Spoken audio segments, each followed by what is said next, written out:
습. 주말 밤에요. 지인들이랑 되게 즐겁게 저녁 식사를 마치고 더치페이를 하려는데 혹은 그 해외에 있는 가족한테 정말 급하게 돈을 보내야 하는데 하필 그 시간이 은행 시스템 점검 시간이었던 적 다들 한 번쯤은 있으시죠? 그거 정말 당황스럽죠. 막 마음은 급한데 화면은 안 넘어가고. 맞아요. 지금 이 이야기를 듣고 계신 당신도 아마 스마트폰 화면에 딱 뜬 그 영업시간 외 거래 불가라든가 아니면 자정부터 새벽 1시까지는 타행 송금이 제한됩니다. 이런 메시지 보면서 엄청 답답함을 삼켰던 그 순간을 선명하게 기억하실 겁니다. 네. 사실 그게 우리가 일상적으로 겪는 아주 사소한 불편함 같아잖아요. 그런데 사실 이 짧은 기다림의 시간 안에는 현재 글로벌 금융 시스템이 가진 가장 거대하고 본질적인 한계가 숨어 있습니다. 네, 그래서 오늘의 집중 탐구에서는 아주 흥미로운 움직임을 하나 파헤쳐보려고 합니다. 바로 영국의 거대 글로벌 은행이죠. 바클레이스가 왜 갑자기 서랍 속에 깊숙이 넣어두었던 블록체인 정산 도입이라는 카드를 다시 꺼내 들었는지에 대한 이야기입니다. 이게 그냥 가상자산이라는 유행에 늦깎이로 편승하려는 게 절대 아니거든요. 네, 결론부터 말씀드리면 진짜 아닙니다. 스테이블 코인은 이제 암호화폐 시장의 그 극심한 변동성을 피하기 위한 투자자들의 임시 피난처 수준을 아득히 넘어섰습니다. 이것은 전통은행의 근간, 즉 수백 년간 이어져 온 뼈대 자체를 뒤흔들 수 있는 조단위의 거대한 위협이자 동시에 그들이 반드시 잡아야만 하는 생존의 기회로 다가왔거든요. 지금 글로벌 금융권의 흐름을 보면요. 정말 흥미로운 변곡점을 지나고 있어요. 사실 전통적인 금융권, 특히 바클레이스처럼 수백 년의 역사를 가진 거대 은행들은 변화에 굉장히 보수적일 수밖에 없거든요. 시스템의 안정성이 곧 그들의 존재 이유이자 생명줄이니까요. 그렇죠. 의뢰미저 돈이 하루라도 멈추거나 숫자가 틀리면 그건 재앙이잖아요. 맞습니다. 그런데 최근 바클레이스가 기술 공급 업체들에게 아주 구체적인 정보 요청서, 그러니까 RFI를 발송했다는 사실이 시장에 알려졌습니다. 이 정보 요청서 발송이 의미하는 바는 꽤 무겁습니다. 무겁다. 그냥 내부 회의실에서 화이트보드에 그리는 단순한 아이디어 스케치 단계를 지났다는 뜻인가요? 정확합니다. 외부의 기술적 의견을 수집하고 실제로 이것을 어떻게 거대한 기존 은행 시스템에 연동시켜서 구현할지 그 기술적 타당성을 검토하는 실행 단계에 진입한 거죠. 잠깐만요. 바클레이스 같은 그 콧대 높고 보수적인 영국 은행이 블록체인을 실제 인프라에 도입한다고요? 보통 겉으로는 혁신을 외치면서도 속으로는 그저 스터디 차원에서 끝나는 경우가 많잖아요. 구체적인 타임라인 같은 게 나온 게 있나요? 네. 타임라인을 보면 그들의 진정성을 어느 정도 엿볼 수 있는데요. 당장 내일 모레 뚝딱 만들어내겠다는 비현실적인 목표가 아니라 2020년 4월경을 목표로 이 거대한 인프라를 함께 구축할 협력사를 최종 선정하려고 한다는 구체적인 일정이 거론되고 있습니다. 와, 2026년 4월이요? 네, 비록 바클레이스 측에서 공식적인 플랫폼의 명칭이나 일반 소비자 대상의 제품 출시 계획을 대대적으로 언론에 발표한 것은 아니지만요. 물밑에서는 이미 엄청난 속도로 판을 짜고 있는 겁니다. 2026년 4월이라 은행권의 그 묵직한 IT 시스템 개편 속도를 생각하면 꽤나 공격적인 일정표네요. 그렇다면 여기서 가장 본질적인 질문을 하나 던져봐야겠습니다. 바클레이스는 도대체 무엇을 만들려고 하는 걸까요? 그냥 기존 모바일 뱅킹 앱을 조금 더 빠르게 만들겠다는 건 아닐 텐데요? 물론 아닙니다. 핵심은 바로 블록체인 기반의 결제 및 정산 인프라를 아예 새로 구축하겠다는 겁니다. 여기서 우리가 주목해야 할 두 가지 아주 중요한 개념이 등장하는데요. 네, 어떤 거죠? 첫 번째는 달러나 파운드 같은 법정 통화의 가치에 1대1로 연동되어서 가격이 유지되는 스테이블 코인이고요. 두 번째는 우리가 흔히 아는 기존 은행의 예금을 블록체인상의 디지털 형태로 변환한 토큰화 예금입니다. 바클레이스는 바로 이 두 가지 형태의 새로운 디지털 자산을 자유롭게 처리하고 정산할 수 있는 말 그대로 금융의 새로운 고속도로를 깔려고 하는 중인 거죠. 아, 고속도로요? 여기서 조금 짚고 넘어가야 할 것 같아요. 기존 예금을 토큰으로 바꾼다고 하셨잖아요. 그게 우리가 흔히 코인 거래소에서 보는 테더나 USDC 같은 일반적인 스테이블 코인이랑 구체적으로 뭐가 다른 거죠? 아마 당신을 포함해서 많은 분들이 이 둘을 좀 헷갈려 하실 것 같은데요. 아주 예리하고 중요한 질문입니다. 겉보기에는 둘 다 달러 가치를 추종하는 디지털 쪼가리 같지만 구조적인 바탕이 완전히 다릅니다. 테더 같은 일반적인 스테이블 코인은 사기업이 자체적으로 발행을 하거든요. 그리고 그 가치를 보증하기 위해서 국채나 현금을 어딘가에 쌓아두는 구조입니다. 아, 사기업이 보증한다. 네. 반면에 토크나 예금은 상업은행의 대차대조표 위에 존재하는 진짜 예금입니다. 즉, 은행이 직접 규제에 촘촘한 테두리 안에서 신용을 보증하는 진짜 돈이죠. 법적으로 예금자 보호도 받을 수 있고요. 아하, 그러니까 껍데기만 블록체인이라는 기술을 빌려 썼을 뿐이지 알맹이는 완전히 합법적이고 안전한 내 은행이 돈이라는 뜻이군요. 맞습니다. 그렇다면 바클레이스 입장에서는 굳이 왜 이런 거창한 대공사를 시작하려는 건가요? 기존에도 스위프트만 같은 글로벌 송금 시스템이 잘 돌아가고 있지 않습니까? 겉으로는 잘 돌아가는 것처럼 보이지만요. 그 속을 들여다보면 은행들은 엄청난 비효율성에 시달리고 있습니다. 기존의 글로벌 송금망, 특히 스위프트 체제를 보면 중간에 거쳐야 하는 다리가 너무 많아요. 다리가 많다. 네, 예를 들어서 당신이 한국에서 영국으로 돈을 보낸다고 가정해보죠.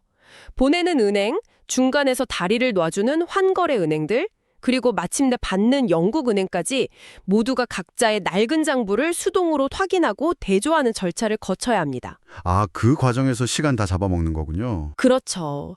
게다가 각 나라의 은행 영업 시간이 다르고 주말이나 공휴일이라도 끼어버리면 이 결제 절차는 완전히 올스톱됩니다. 그러니까 돈이 며칠 동안 허공에 붕 떠버리는 거네요. 은행 입장에서는 그게 단순한 고객의 불편함을 넘어서 어떤 금전적인 치명타로 잊어지는 건가요? 바로 그 지점입니다. 은행은 돈이 허공에 떠 있는 그 며칠 동안 결제 불이행의 리스크를 방어하기 위해서 엄청난 액수의 자금을 노스트로 포스트로 계좌라는 곳에 묶어둬야 합니다. 노스트로 포스트로 계좌요? 네, 이 묶인 돈은 은행 입장에서 이자도 낮지 못하고 다른 곳에 융통할 수도 없는 이른바 죽은 자본이 되어버립니다.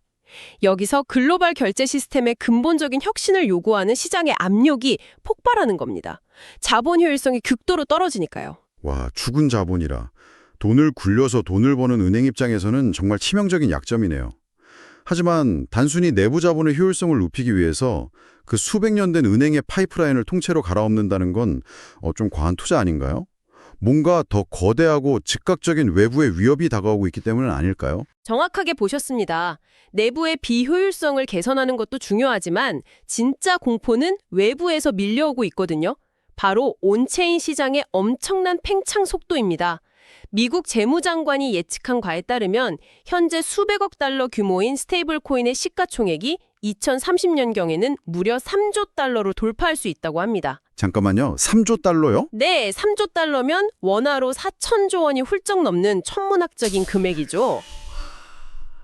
지금 스테이블 코인 시장이 아무리 커졌다고 해도 1,500억 달러 남짓인데 불과 4년에서 5년 만에 3조 달러가 된다는 건 좀 너무 과장된 장밋빛 전망 아닌가요?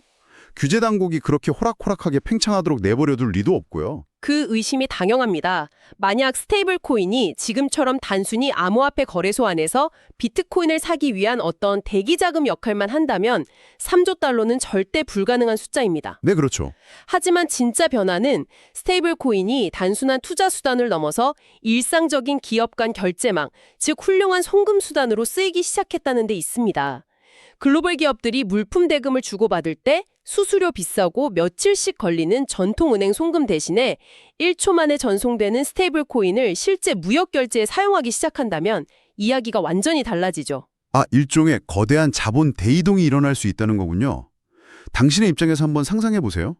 회사에서 물품 대금 100만 달러를 해외로 보내야 하는데 기존 은행을 통하면 수수료도 비싸고 각종 서류 작업에 주말이 껴서 3일이나 걸립니다. 그런데 거래처에서 그냥 스테이블 코인으로 보내주세요 라고 합니다. 스마트폰으로 버튼 하나 누르면 수수료 1달러에 1초 만에 전송이 끝나요. 당신이라면 어떤 방식을 선택하겠습니까? 너무나 당연하게 후자겠죠. 그렇죠. 은행들이 느끼는 뼈저린 위기감이 바로 이거네요. 맞습니다. 전통 은행들이 가장 두려워하는 시나리오가 바로 그겁니다. 사람들이 그리고 거대한 자본을 굴리는 기업들이 이체할 때마다 수수료를 내고 주말에는 꼼짝도 못하는 기존 은행 계좌에 돈을 묵혀둘 이유가 없어지는 거죠. 게다가 최근에 굵직한 스테이블 코인 프로젝트들은요. 코인을 보유하고만 있어도 미국 국채 이자에 버금가는 수익을 나누어주는 구조를 시도하고 있습니다. 와, 이자까지 준다고요? 네, 은행 예금을 빼서 블록체인 지갑으로 옮기는 조용한 뱅크런이 스마트폰 터치 몇 번으로 순식간에 일어날 수 있다는 구조적 리스크. 이게 바로 은행들의 밤잠을 설치게 만드는 진짜 공포입니다. 와, 기존 뱅크라는 그 은행 창구 앞에 불안에 떠는 사람들이 길게 줄을 서는 그런 시각적인 공포였다면 미래의 뱅크라는 조용히 데이터로 빠져나가는 소리 없는 공포군요. 그렇다면 기존 금융과 이 새로운 온체인 금융의 본질적인 차이를 만드는 기술적 요인이 정확히 뭔가요? 이걸 막힌 고속도로와 드론 배송으로 비교해보면 아주 직관적일 겁니다. 오, 드론 배송이요? 기존 은행 결제 시스템이 앞서 말한 환거래 은행과 스위프트라는 톨게이트를 수없이 거쳐야 하는 꽉 막힌 국도라면 블록체인 기반 결제는 그 꽉 막힌 도로 위를 시원하게 날아서 지나가는 최고급 드론 배송과 같습니다. 아, 위로 날아가 버리니까 톨게이트가 필요 없네요. 그렇죠. 블록체인 네트워크 자체가 중간 승인자가 필요 없는 거대한 하나의 통합장부니까요. 여기서 블록체인의 결제 환경을 설명할 때 반드시 등장하는 마법의 키워드가 하나 있습니다. 바로 24/7입니다. 24/7. 하루 24시간, 일주일 7일 내내 단 1초의 멈춤도 없이 실시간으로 결제와 정산이 돌아간다는 특성이죠. 24/7. 주말이나 명절 연휴에도 돈이 묶이지 않고 빛의 속도로 이동한다는 거네요.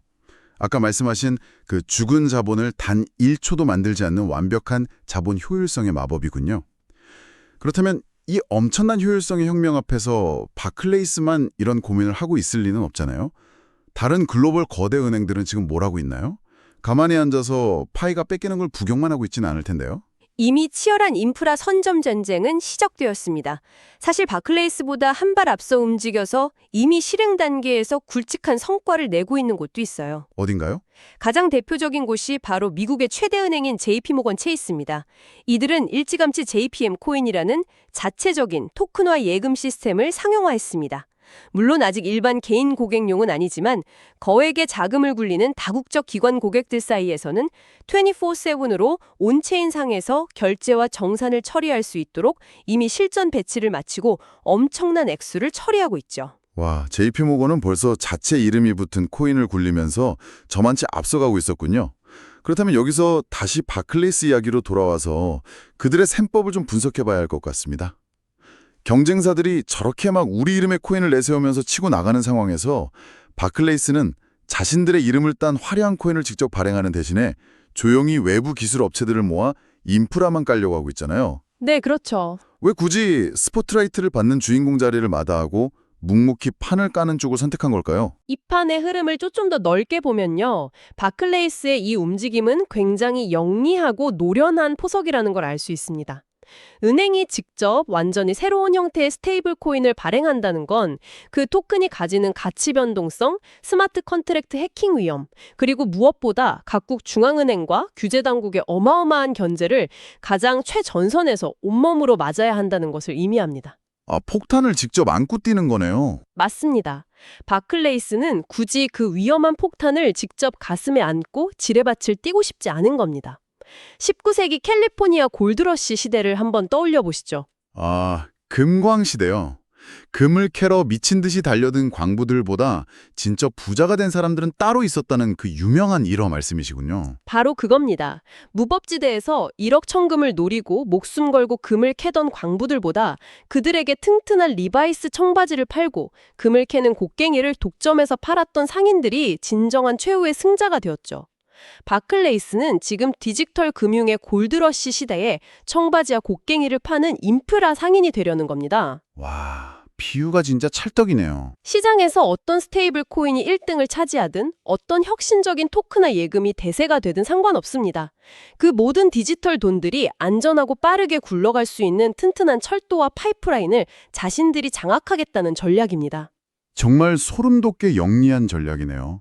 규제의 철퇴를 맞을 위험은 교묘하게 피해가면서 그 거대한 디지털 자본이 이동하는 안전한 고속도로를 깔고 앉아서 두둑한 통행료를 챙기겠다.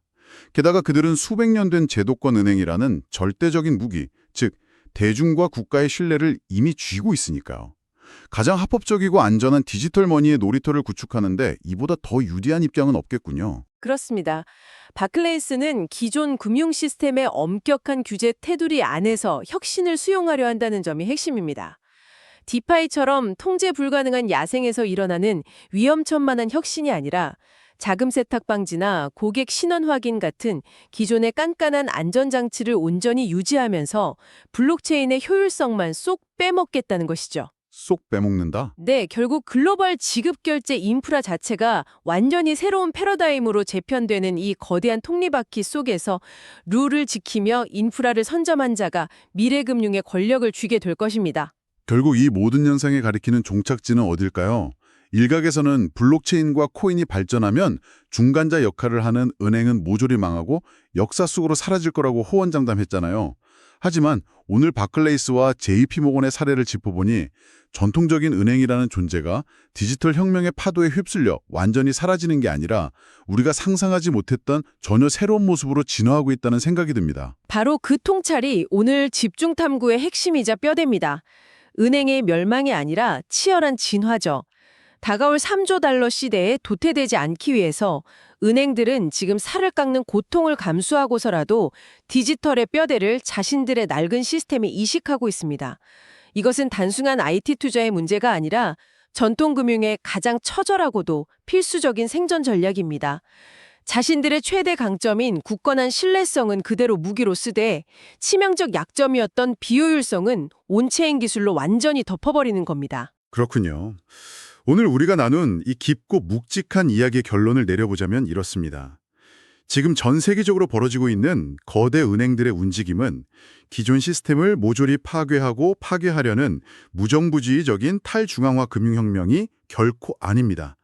수백 년간 단단하게 쌓아온 전통 은행의 견고한 신뢰성과 1초 만에 국경을 넘어 전 세계로 날아가는 블록체인의 마법 같은 기술력, 바로 그 24/7의 특성이 완벽하게 결합되는 역사적인 지점입니다. 네, 우리는 지금 은행과 블록체인이 서로를 적으로 규정하고 파괴하며 싸우는 제로섬 게임이 아니라 완벽하게 공존하며 완전히 새로운 가치와 효율성을 창출해내는 모델, 이른바 네오 파이낸스 시대의 거대한 서막을 목격하고 있는 것입니다.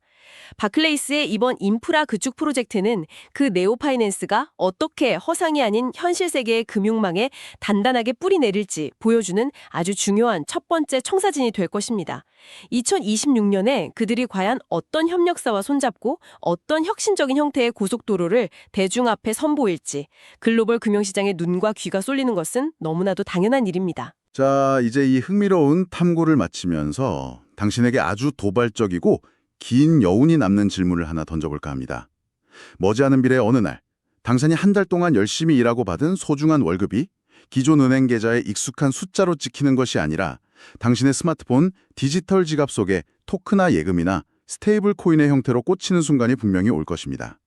과연 그때 당신의 내 스마트폰 안에서 찰랑거리는 이 돈이 영국의 보수적인 거대 은행이 보증하는 돈인지 아니면 블록체인 네트워크 위를 떠도는 순수한 데이터인지 명확하게 구별할 수 있을까요? 아니, 1초 만에 전 세계 어디로든 국경 없이 송금되고 주말이나 새벽에도 막힘없이 흐르며 심지어 쏠쏠한 이자까지 실시간으로 붙는 그 완벽한 편리함 속에서 굳이 그것을 구별할 필요성조차 느끼게 될까요? 한 번쯤 이 변화의 흐름을 깊게 상상해 보시길 바랍니다. 미래는 당신이 생각하는 것보다 훨씬 더 가까이 그리고 아주 조용히 우리의 지갑 속으로 스며들고 있습니다. 시청해 주셔서 감사합니다.